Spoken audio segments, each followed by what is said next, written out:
Hey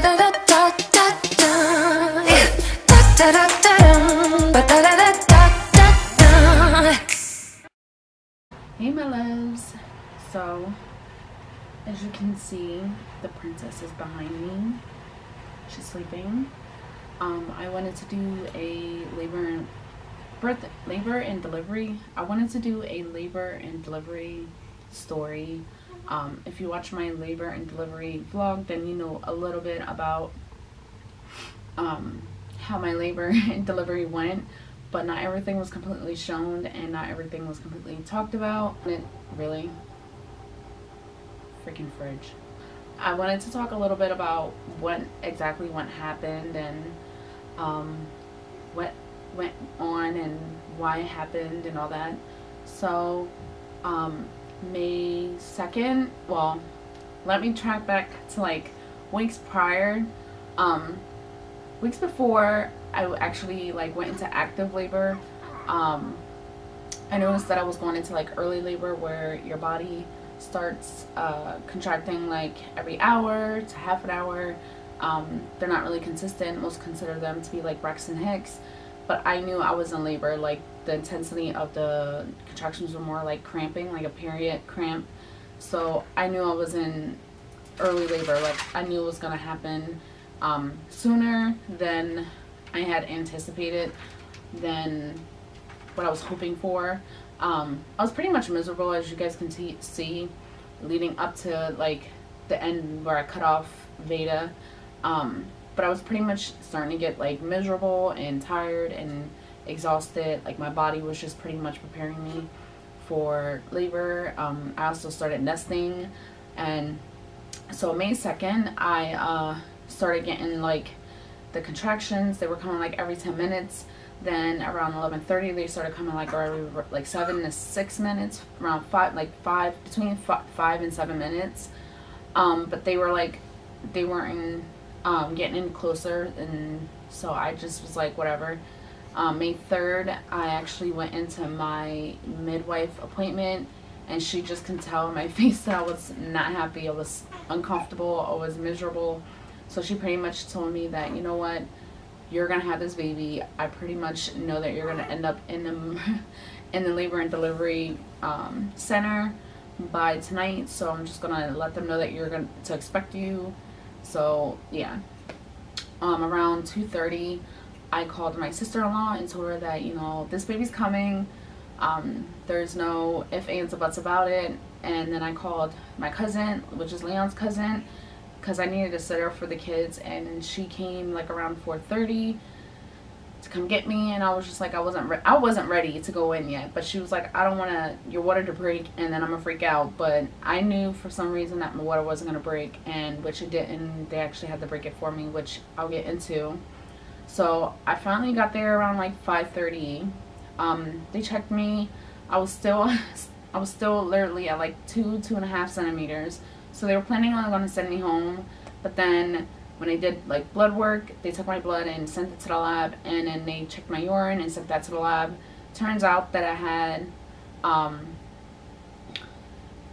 was pre-eclamptic.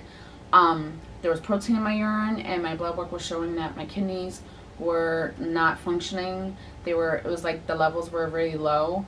And then my blood pressure was also extremely high, which was weird because I was just at my doctor's appointment and they were low. But I believe it has something to do with the phone call that I received prior to going to the hospital. We were expecting to move into our new place May 8th, and we got the call that we couldn't move in. So that kind of like put my stress level even higher, because that's not what I was expecting or I was hoping for. And on top of it, I was in labor at the time that I got the phone call, because I was actually having, in the middle of the conversation phone call, I was having a contraction at the same time. So I think that's what kind of like elevated my blood pressure at 2, plus on top of it being in labor and all that. So when that was confirmed that I was preeclamptic, they decided to keep me and admit me. And then when the midwife came in, she explained to me that because I was still 36 weeks and 7 days, that they were going to wait until midnight to induce me completely, because even though I was 2.5, like around 2.5 centimeters, they wanted to induce me right away to help me stop being preeclamptic, basically to help my body get back to normal so I don't have the blood pressure problems.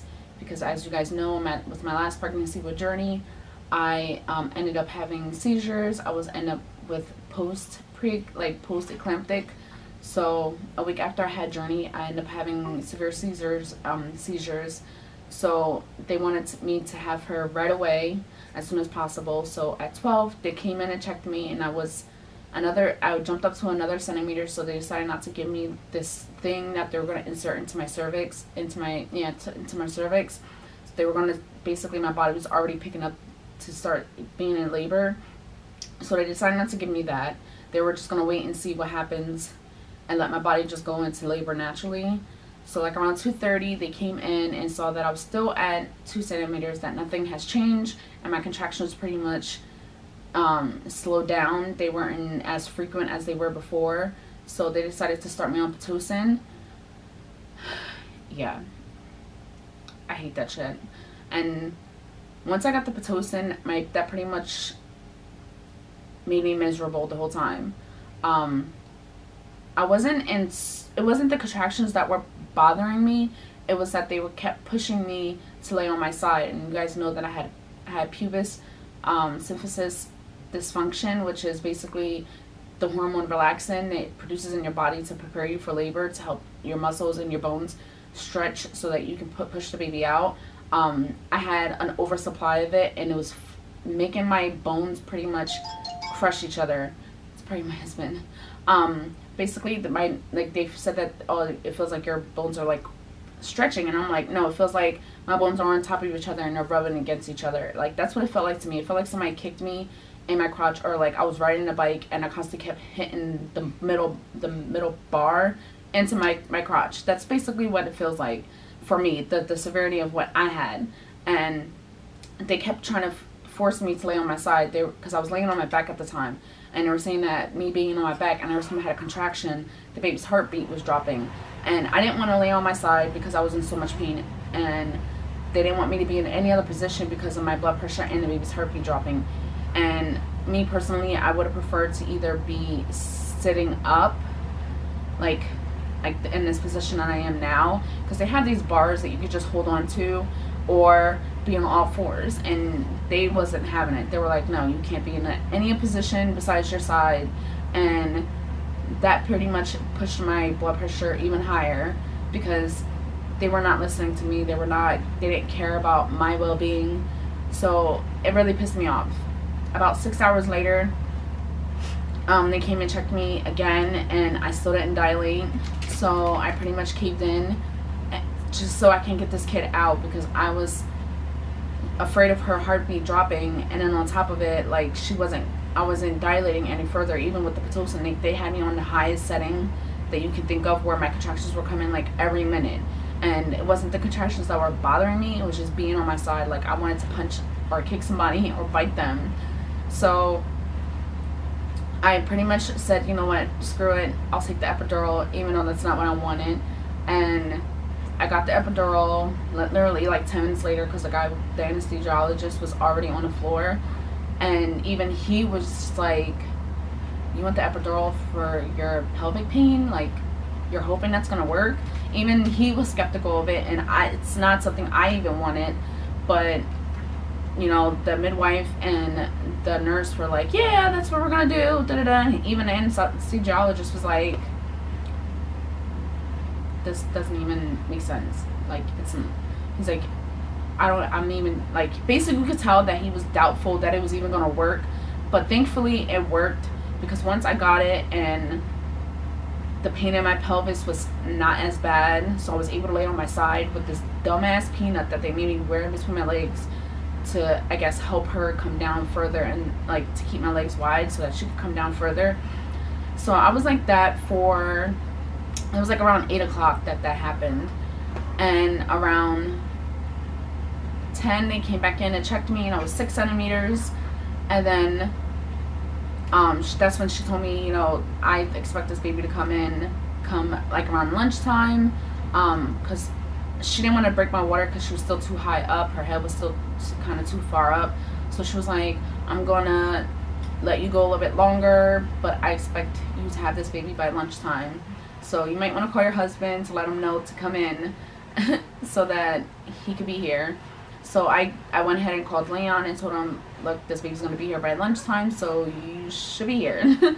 So I want to say like Leon got there like around 11:45, and that's when I can literally feel the contractions come, and they were so intense because they were coming so strong that because they had the Pitocin so high, so even the epidural didn't matter. Like I was hitting, like they gave me the one where I could hit the button and get extra, and I even had to call the anesthesiologist to come in and give me extra, and that wasn't helping at all.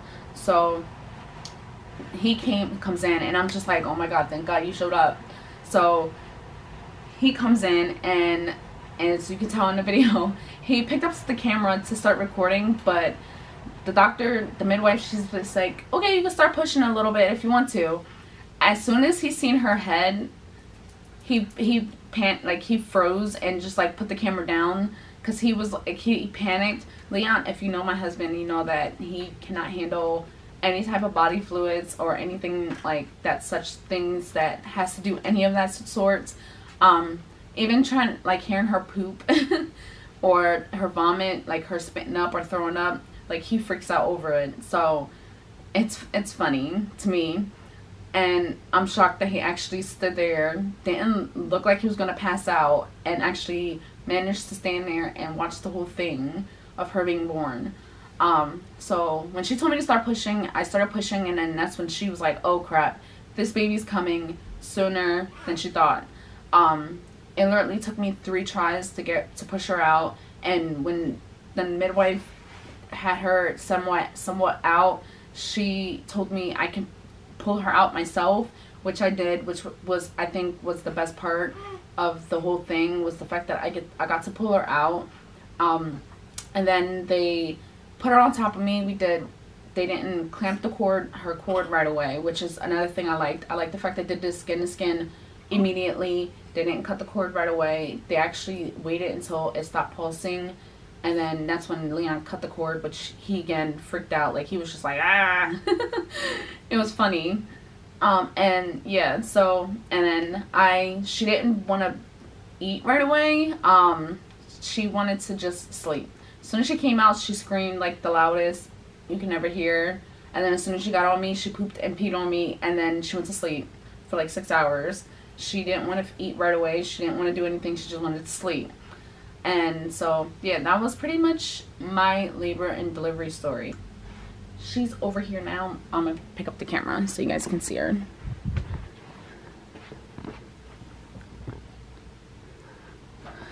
And today she is 2 weeks old.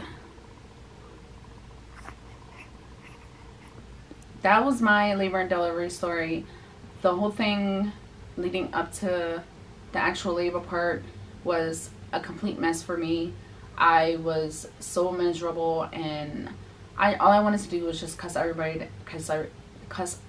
out. I was so irritated and annoyed with how my labor went and how it was handled by the doctors and everything. Like, I understand they were trying to help me, but at this, in a sense, I felt like they didn't give a shit about what I wanted and what I needed. Especially with me being comfortable. The epidural, if I can avoid ever getting the epidural again in my entire life. I did it once with Akina, and I swore I would never get it again, and I had to get it with her, and I regret getting it. Like, I don't fault other people for getting it, but for my body and for who I am, it's just not for me. I just, like, I couldn't use my legs for literally the whole day after I had her, and he told me that's not normal, but like my whole right side of my body, I could not function. Like, it was completely numb. It was still like the medication was still in my body to where I couldn't even walk by myself. I couldn't move or anything.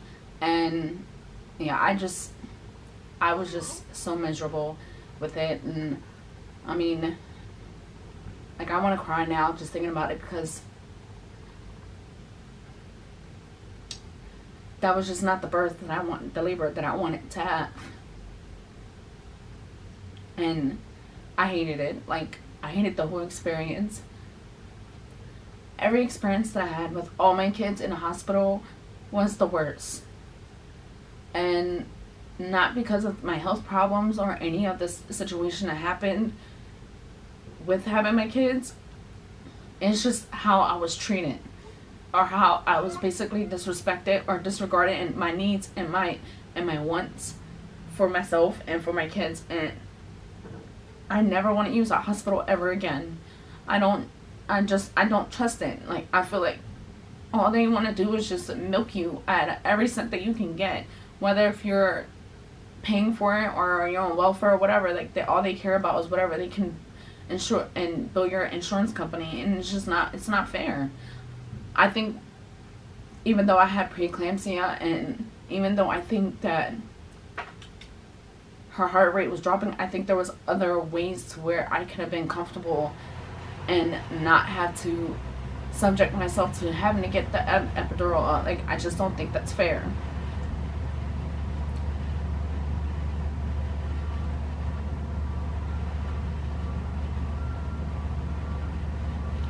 I just don't feel like, I just feel like they didn't care. And if I can avoid it next time, because I do plan on having one more kid to even it out, if I can avoid it next time, I want to have a home birth, or at least a birthing center. I refuse to ever go back to a hospital. I just refuse it. And again, I don't fault other people for their decisions and going with the hospital. I don't fault anybody for getting the epidural. If that's what works for you, that's what works for you. But I just know for me, that's not what's for me. This recovery has been difficult. I was sent home May 12th, and then I had to go back to the hospital a week later because of my blood pressure. It was just extremely too high, and I had to stay another 2 days to get my blood pressure back down. They had to give me magnesium sulfate to avoid a seizure, and now I'm taking blood pressure medication to help balance my blood pressure. People keep questioning if I'm going through postpartum depression, and right now I don't feel like it. I've gone through it before, and I don't feel worthy, like I'm worthless. I don't feel like there's no hope or anything like I don't feel any of that, or I'm not thinking any negative thoughts. So I just know it's not postpartum depression. I just think it's just a lot of stress on me right now, and it's just, I would never go through that experience again. I would never use a hospital again that basically tells you, like, your opinion doesn't matter. And I don't know, I just know I feel like there's more than one position to be in when you're in labor, and when somebody's saying that they're uncomfortable being in one position and they're not happy with using an epidural, then you should at least try and accommodate them in some way or form. I do plan on making some more videos for you guys. I know my schedule has been all over the place, but I'm getting back into it, I swear. Definitely look out for like monthly updates for the baby, and postpartum updates as well. If you guys have any questions, let me know in the comment section, and I will see you guys next time. Bye.